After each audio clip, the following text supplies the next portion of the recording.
This is a semi-commercial coin-operated laundrette. It operates 7 days a week, 24 hours a day. It's the laundrette for the 20 flats that are actually right above us. Sometimes it operates throughout the night. We've improved fire safety here by installing a trip activator into the consumer unit.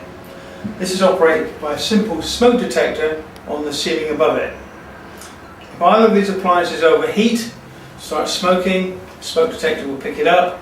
That'll activate the trip activator, which will activate the trip and turn the power off to the appliances. They'll cool down, they won't catch fire, the building won't be destroyed, possibly the fire service won't be called, and nobody's going to die.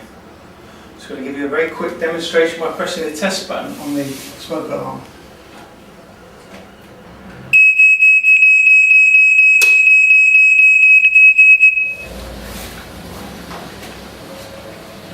You can see that the trip tripped out, turned the power off to the washing machine and tumble dryer. It's all safe now, nothing's going to happen.